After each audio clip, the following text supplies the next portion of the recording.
Hello, everybody, and welcome to the Baka podcast.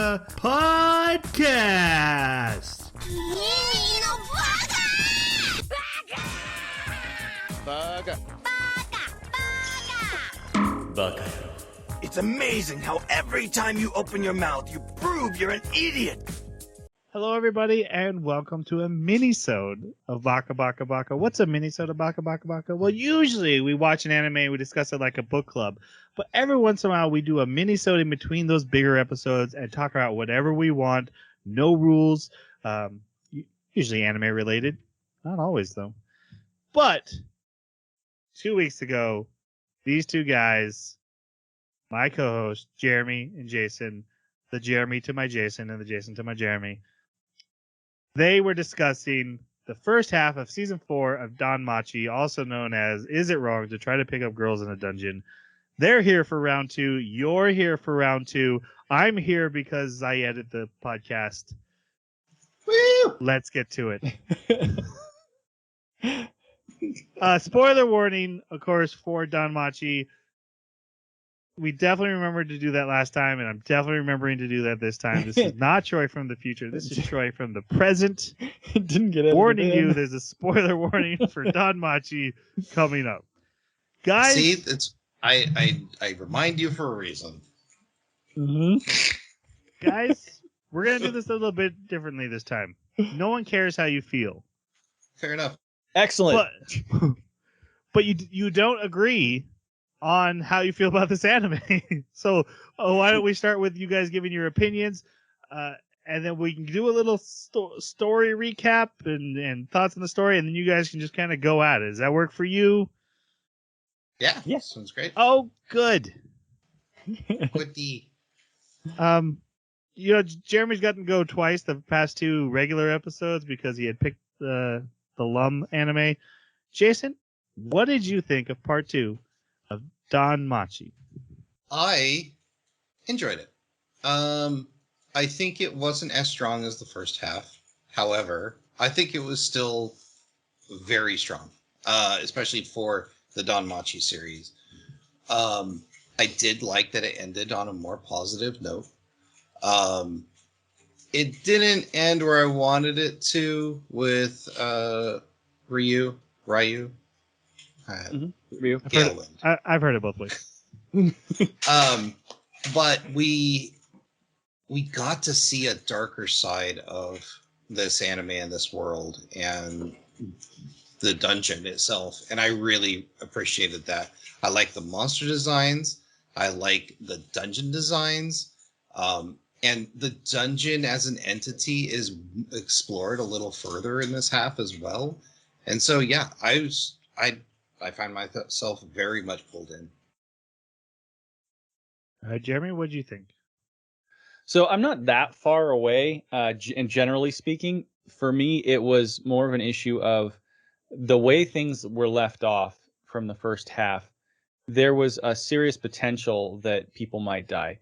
We're headed up into this boss battle, and everybody's lives are at stake. We just saw a bunch of characters get annihilated by that thing. It clawed them apart. Some of those characters we recognized, and they stayed dead.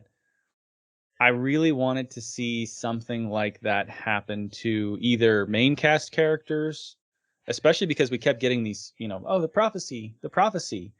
And so I wanted to see the prophecy come to fruition, not completely, but at least let there be some kind of serious impact to the main cast of characters so that when they go back up to the surface, maybe they're one less. But instead, what I wound up seeing was it was a very well done and cool to watch exposure of like a showcase of Bell's new skills and how he was adapting to things in the dungeon. But it kind of seemed like it was more of this is how the player character is going to experience the dungeon. All of the things that are going to be challenges around him, those are side quests that the player is destined to complete.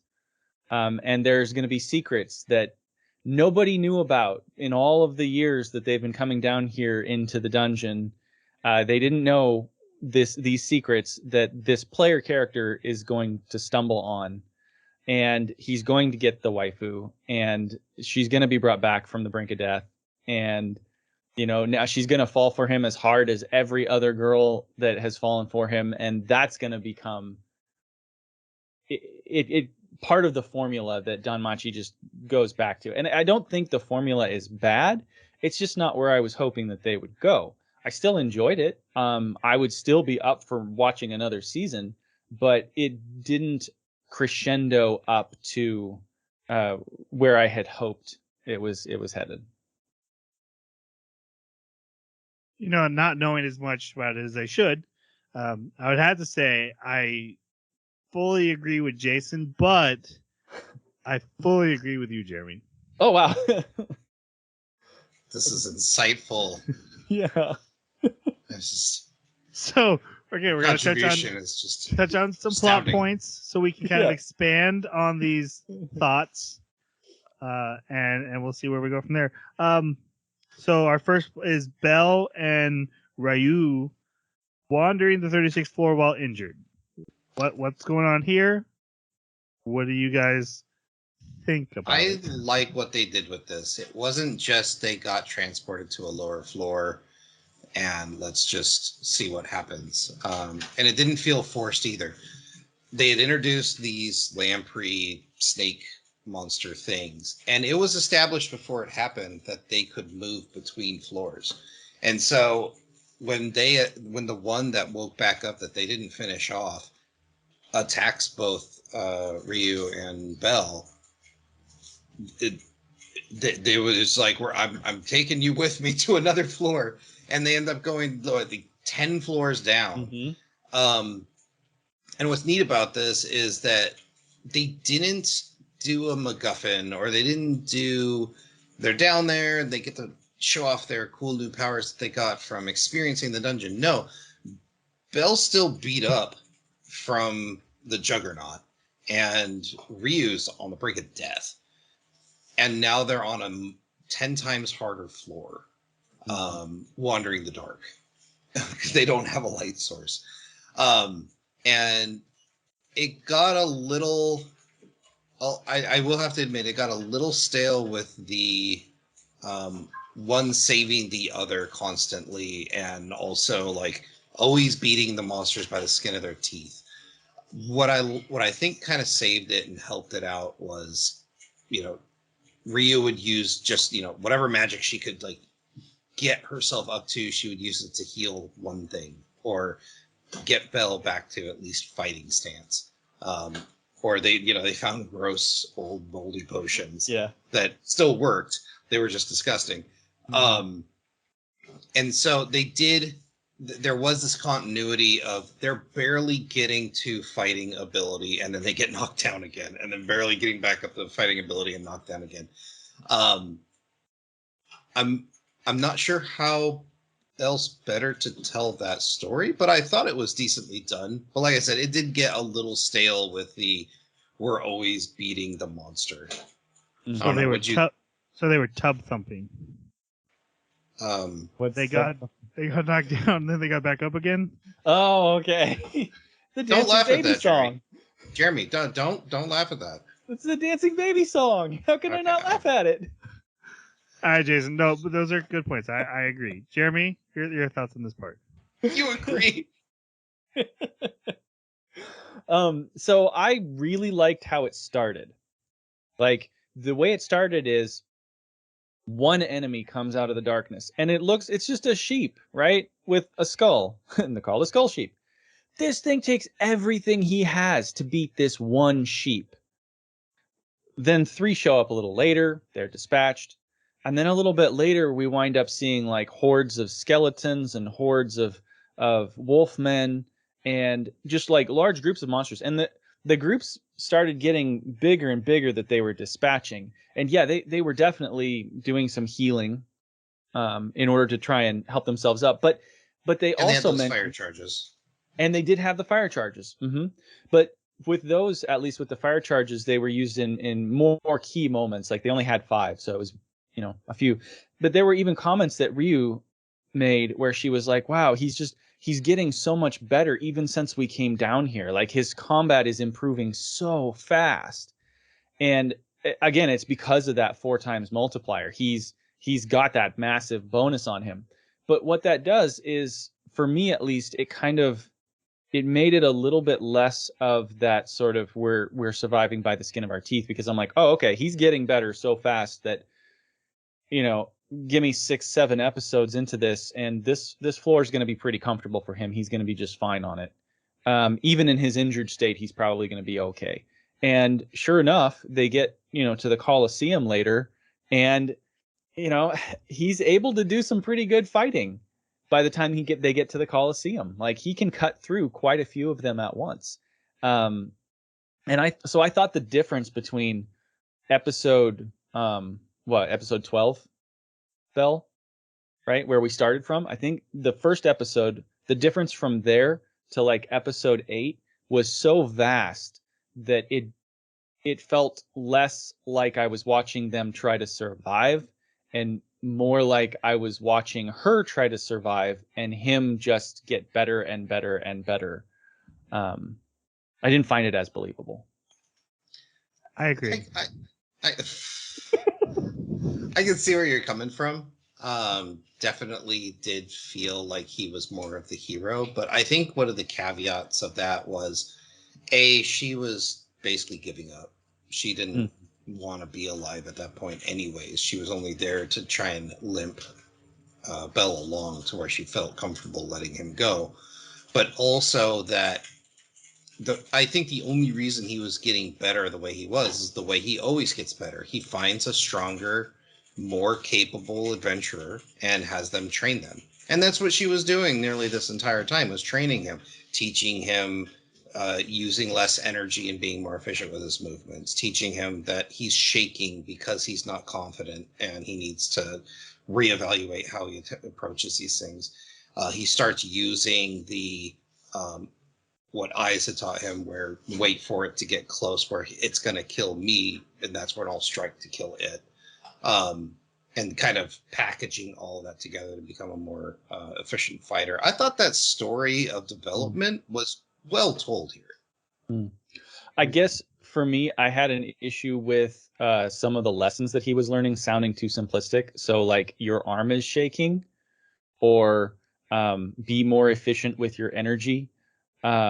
Those two especially, to me, sound like, the first things that you learn, especially when he's training with Ice. Like, the first things that he's going to be learning are, don't shake with your attacking arm, right? And with all the experience that he's got, I kind of thought I would find it more believable if you had more complex lessons, like trick moves or something that she was teaching him, or some secret way to manage your mana to do something unusual.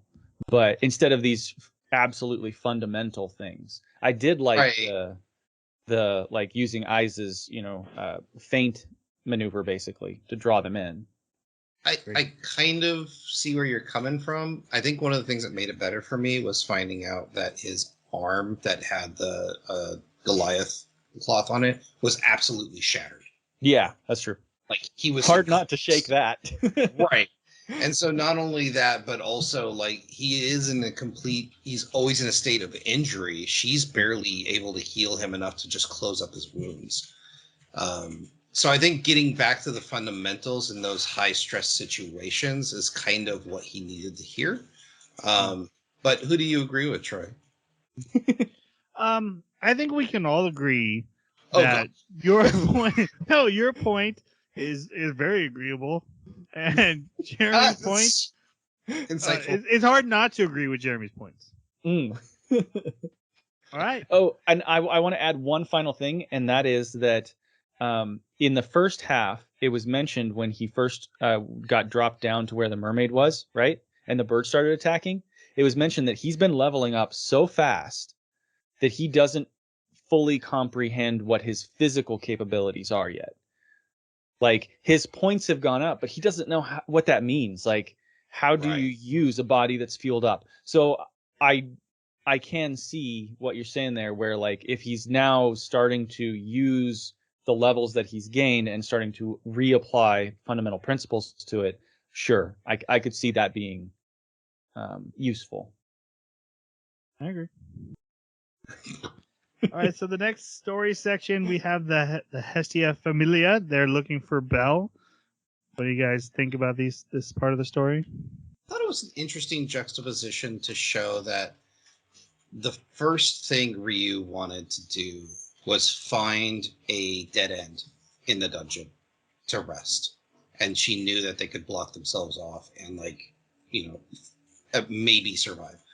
But what happens with the Hestia Familia?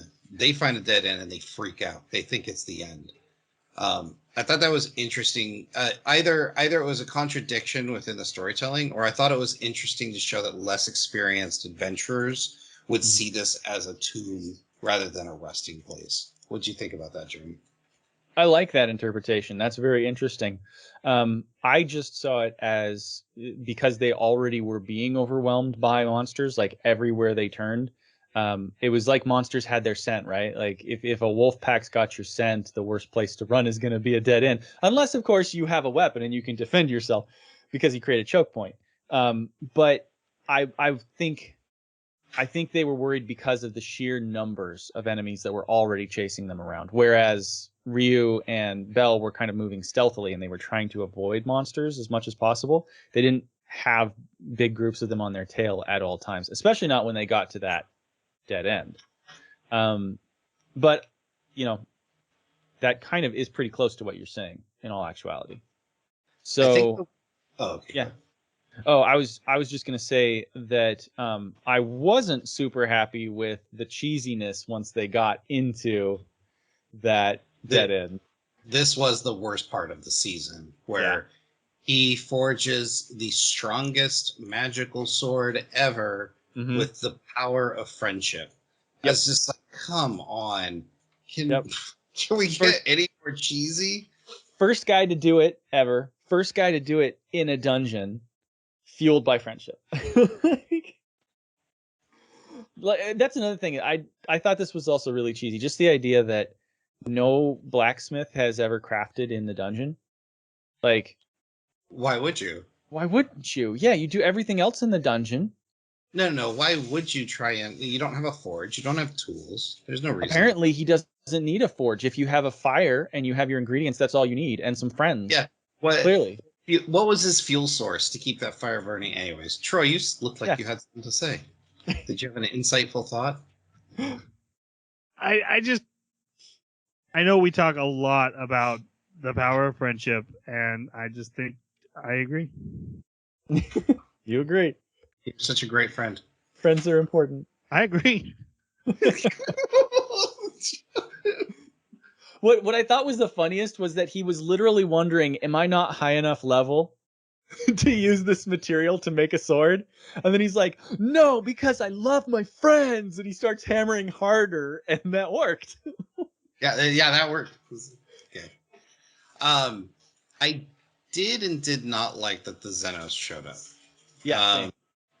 I liked it because I thought it was a good story beat to get the characters reintroduced to them. Because I liked the Xenos. I liked what they did with them in the last season. And I was hoping that this would be a kind of a start of a turning point for the Xenos with other adventurers. But they just kind of pretend they never showed up after that. And I was just like, come on. This was a great point to like start introducing them as like stronger characters to the rest of the group and like friends. But no, they're just going to run off and we're going to pretend that they never showed up or never saved your lives. Yeah. I know that they still have to play this Cloak and Daggers. Yeah. See, there you go. I know that they still have to play this Cloak and Daggers game because who's the guy that runs the dungeon? Basically the god that's down there, Ouroboros or whatever his name is, that's running the dungeon, has made it clear that like nobody can know about the Xenos, and if anybody does know about them, then the guild's probably going to put bounties on their heads and take them out because it just changes the perception of everything about the dungeon. So like I understand why they're trying to keep it secret. It's contagious. I understand why they're trying to keep it secret, but at the same time, I wanted exactly what you're describing. I wanted these other characters to be in on the secret. You know, let it spread a little bit. Let these characters, it's only 2 from this family, 2 from this family, and then 4 from this family. That's enough. Just let those characters know about it. It would be enough to where you could have leads where maybe the secret gets out and you're like, oh man, which one of us talked? And you got to close those loose ends. There's a lot of ways the story could use that in future chapters to have some interesting beats. But no, they pretended it didn't happen, pretend they don't know what the Xenos are, and then the Xenos run away. Yeah. Fully agree. Yeah. I did want to talk a minute about the Colosseum and like the player character finding a secret down there. I agree. We should talk about that. It's very important. Go ahead. I liked it. Did you not like that story beat? So I liked it and I disliked it at the same time. What I liked about it was the fact that it felt like this is what would happen to a player character. And that was really cool because to me, I was like, oh man, he got his perception check, or he got his luck check. He didn't see it. He just jumped down there and they survived the blast while everybody else didn't. And so that was really cool. I also, I enjoyed the scene where she's coming on to him after they have their little baths, right? That was cute. It was nice. It was also sweet because this character, Ryu, we don't get that from her. Like, that is not her personality ordinarily. So she's constantly trying to like join her friends in the afterlife. Yeah. Yeah. And so this was a completely different perspective on her. It was a moment of vulnerability and honesty that she never shares. That was really cool. I liked all of that. And it also was an opportunity for Bell to kind of be a man. He got that moment. That was nice. I know if I was a teenager, I would have been like, oh, I love this. I'm confused, Jeremy. What do you mean by that? Can you expound? Well, you see the blood flows. I agree. That's what it does. That's what it does. But as far as like the rest of the things that have to do with the Colosseum, the issue I had was, number one, she's doing everything she can, right? Like they're trying to stay hidden, and I'm like, you guys are not going to stay hidden. There's no way you're going to stay hidden. They didn't, which was fine. But then they start running, and all of these monsters are chasing after them, and we saw the hordes of monsters, and they instantaneously respawn. So like they're going to get overwhelmed, but they still manage to get all the way to the bridge, and instead of just going with him across the bridge, because we see in the last bit that she can use her wind things to propel herself. So she didn't have to just propel him. She could have propelled herself across the bridge with him, but she wants to die. I know she wants to. Yes. Yeah. But I didn't like that beat. I was like, you don't need to die. You're being an idiot. This is stupid. And you're destroying the bridge. I know it's because you're blocking them from the Colosseum. But then to compound that moment of stupidity where I was like, I disagree with this character's decisions and I don't like them. And I know that the anime writers, like, they also disagree with it because they're going to correct her. And so that means he has to come back via some circuitous route. And she even calls out, you're so fast. How did you... He ran all the way around in the short time it took her to basically just throw punches or throw daggers at a few enemies, get knocked down, fall into the center of the Colosseum. Like, that was very, very little time. He's still injured, just had this big battle and everything. And then now he's running so fast that he can get back to the Colosseum and rescue her by blowing everything up. It just...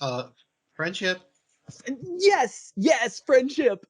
I was like, come on, this is a little too much. This is a little too much. I liked it. Yeah.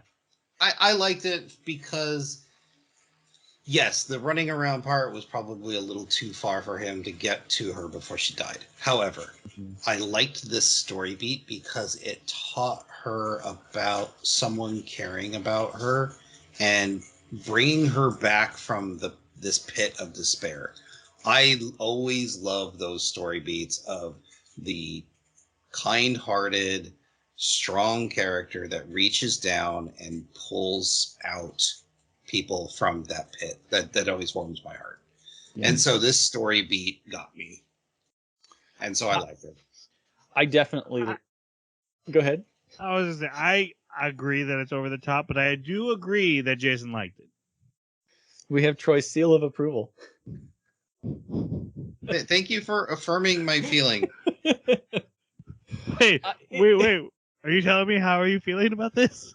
Oh no! Don't open that can of worms. Nope, I did not say that. All right, I just wanted to know what you're thinking. You're right. Yeah. There you go.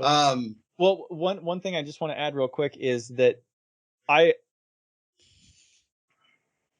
we go. Wow, now I don't want to say I agree. I was gonna say I agree with you.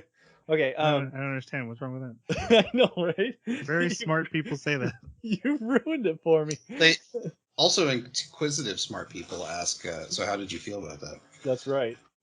Felt amazing. So the way that he reaches in, corrects her, and like helps her out of a situation where she's given up and she wants to die and everything, and thinks horribly about herself and gives her that value. What you described, isn't that also what he did with Lily? Like, Yes. Yeah, it's what he did with Lily. And it worked then there. Yeah, but isn't it also kind of what he did with Prostitute Fox, who wasn't technically a prostitute? Yeah, he did the same thing with her. This is his MO. Yes. He finds someone that he cares about, and he does everything in his power to help that person physically, financially, emotionally. But they all seem to have the same problem where they're all like, he finds all these girls who have the same broken issue that he's then able to fix. To me, he does it with the men in his life too. I mean, look at Blacksmith. Yeah, not as much. I mean, there's one dude, but I've named 3 girls that have the exact same situation. Oh yeah. No, I get it. It's not called Is It Wrong to Pick Up Dudes in a Dungeon, though. Right. That's true. But like, I don't know. To me, every time that it happens, I get a little bit less impacted when the same thing happens with the next girl. Like, I would like to see more variety in it. Those are the 3 girls. Oh, and then Ween, right? Like the monster girls, kind of the same way. I'm a monster. I forgot about that name. Good times. She's the same way. So like that's all 4 of the girls. Hestia is the only one that's not like that. No, she's a little forward. Yeah, she's a little forward. She is kind of a god that doesn't have a family and everything, and so in a way you could probably construe it where there's some things that are shared, but it's not the same. So ordinarily that would work for me, but I think that he's done it too many times. Like every girl in his harem has this problem, and so I'm starting to wish that they had different problems that he'd solve or help them with. I agree. Well, I mean, the one was suffering from abusive familia, and then the other one was a straight up prostitute, and then this one is injured at the lowest, or not lowest, but in the lower floors of the dungeon. I don't know. I found it different, but I see where you're coming from. That's a cosmetic difference, I would say. I did like that the lower floors have this air about them that they're mysterious and super dangerous, and adventurers die down here. Because this is the first time we've seen they walk into this corridor, and it's a dead end, and there are corpses of other explorers. Yeah, and they have to loot them. Yeah. I found that fantastic, and then the fact that they found this river underneath the Colosseum, and nobody's going to find that unless something drastic like what they did happens, because people don't survive down there, or they don't get close enough to the Colosseum to explore it fully. So I thought them finding that was cool. Even like the Loki family will stay away from the Colosseum because it's so terrifying, and they're like the lead family right now. Plus the dungeon heals itself, so whatever damage he did to the Colosseum healed back up, and that river is like it was never there. What did you feel about them finally killing Juggernaut? Did you think that was Troy's eyes, man? You gotta watch your words. Still in my lines.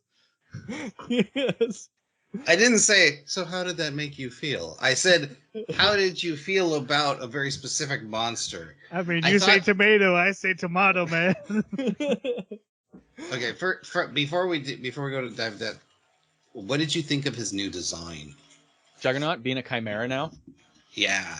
I liked it a lot. I thought it was really cool. When the Juggernaut started chowing down on a skeleton, I was wondering what is going on. Like, you know, we just saw the green mossy thing, but he wasn't eating monsters. He was killing them and then stealing their crystals. This dude is like chowing down on the actual monster carapace, right? And it doesn't show you. It just shows. It gives you the om nom noises, right? And so I was wondering. No, there was no onomatopoeia. Well, just the first couple syllables on but I when I saw him doing that, and then later it showed that like he's got this muscle over here, and he's got the limb coming off from this other creature, and you can see the skeleton sheep's head embedded over here. They're still alive. He's incorporated them as living parts of his body. I love that. I think that is an amazing design. And it was just really fascinating to see where they went with that. He got to steal all their abilities too. He even incorporated the floor boss. Yeah, that is awesome. That was amazing. So that led me to my next question. I'm still conflicted on how I feel about it.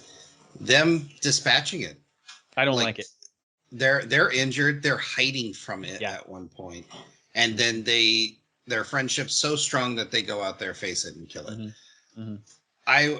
I'm not sure I was happy with that, but I know that's where the story had to go in its crescendo, like that's kind of where they were leading. But I don't know. I wasn't quite comfortable with that part. Yeah, this is probably the biggest for me point where I wish they had gone a different direction. But if they had gone that direction, it would no longer be DanMachi. It would be something else. It would be what it looked like they were heading to with the first half of the season, right? You would have this darker, almost seinen instead anime.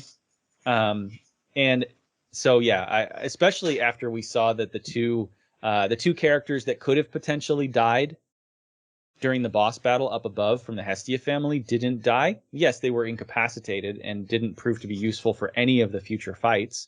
Right. Which was good, but they didn't die. And so at that point, I understood that, okay, no, everybody's got plot armor, and Juggernaut has to die because Bell always, well, he doesn't always because he didn't beat the Minotaur, but the Minotaur is kind of an ally as much as an enemy because it's sentient, right?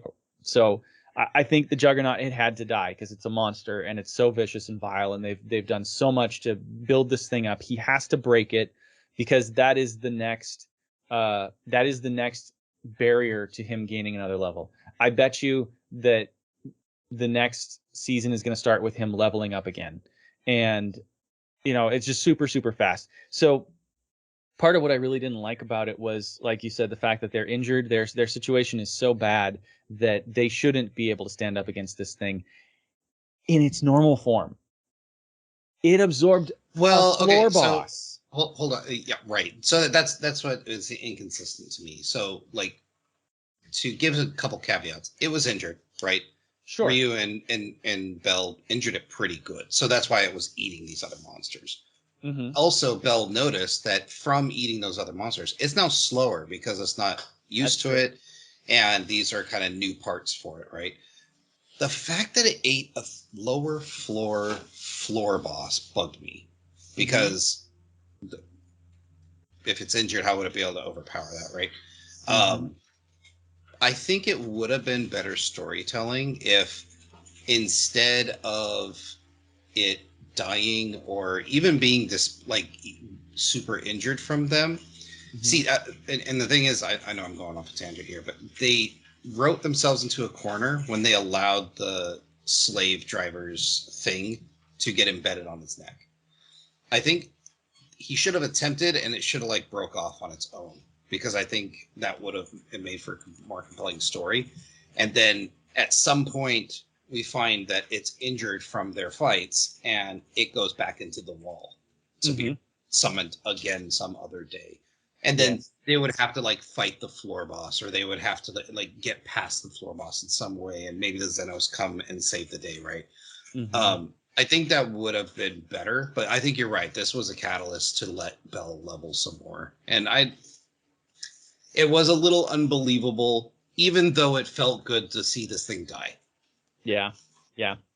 I was thinking that maybe it would have something to do with the whip, right? Like if you destroy the whip, maybe that destroys the connection. And that could have been a good way to do it, where like, because I know they needed to have that thing on his neck so that he would be focused on Belle and Ryu. Otherwise, he could go after the Hestia family, the Xenos, you know, who knows? He would be massacring them all. And so to keep him out of their storyline so that they could do their own thing, I know they put that on there for that reason, and that was useful. But I totally agree. He should have gone into the wall. And the best way to do that, I think, would have been at some point the Hestia family like discovers the whip or something. Somehow the whip gets destroyed, and when it gets destroyed, the thing on his neck bursts, and then he's free to go back in the wall. I have a better. Or I think it's better. Sure. Ryu and Belle are fighting it. They're injuring each other, but it gets the better of both of them. It's over Belle. It's about to kill him. Belle, with his last action, goes to stab the Juggernaut, but he accidentally hits the eyeball thing. The eyeball thing. And as soon as he hits it, the Juggernaut realizes, oh, my mission's done because I've cleared off the 27th floor like the dungeon wanted me to. Yeah. And it scurries off. Yeah, I like that too. And then goes back into the... Can I say something? Sure. Yeah. That's stupid. All right, go ahead. Yeah. Troy does not agree. oh, Jason's done. That's it. He's had enough for tonight. No, for real though, what I really want to say is to I think we can all agree that this is a mini-sode. Oh. So I like that a lot. I was thinking that the thing itself would be invulnerable, but if he's able to destroy it, that would totally work. Yeah. I didn't like it. I think it should have ended a different way. Okay, well, to wrap up my thoughts on the whole thing, because they obviously make it home. You're welcome, Troy. Thank you. I'm not sure how much I liked how hard Ryu fell in love with Belle. Right. That I'm not particularly fond of. But I wish maybe it was a little more of an amicable relationship and that he had asked her to join his familia. Because she's familia right now. And I think him having her join it as more of the harem, I think would have been more in line with the theme of the show, and also would have felt good to have such a high-level character on their team. Yeah. What would you give it? I still give it a 5. I enjoyed the hell out of it. The whole thing. You give it a 5?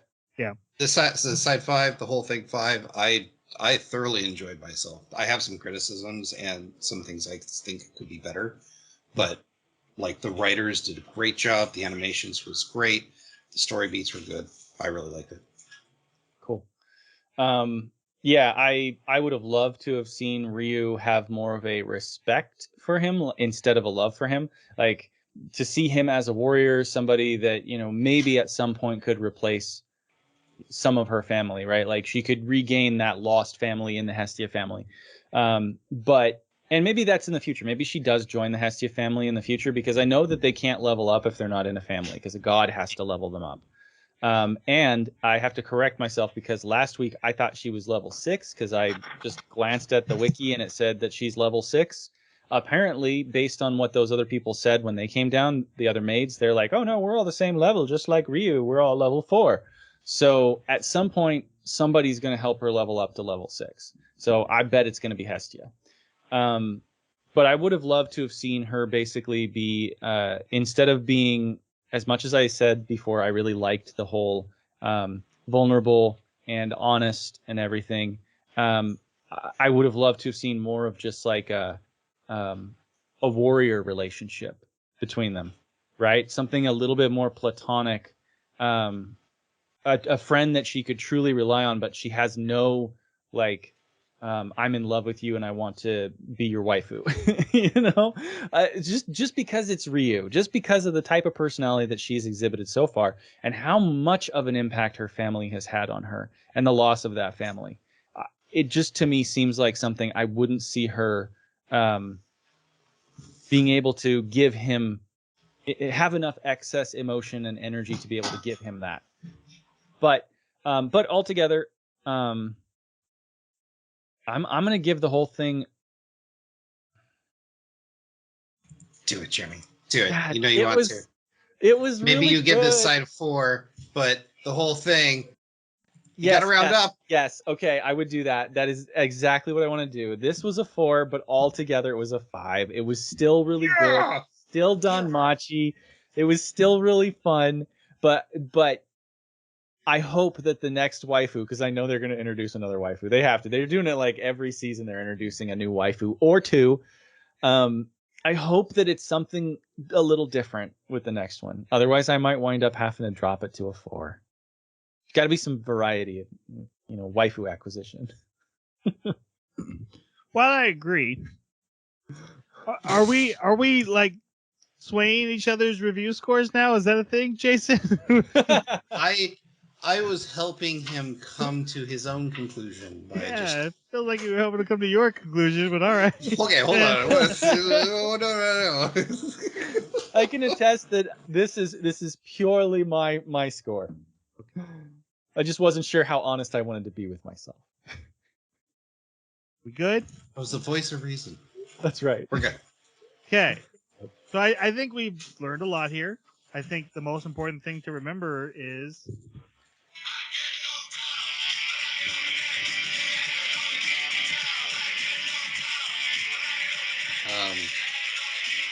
Just picture a badly CGI'd dancing baby on your screen right now. And also the copyright strike we'll probably get.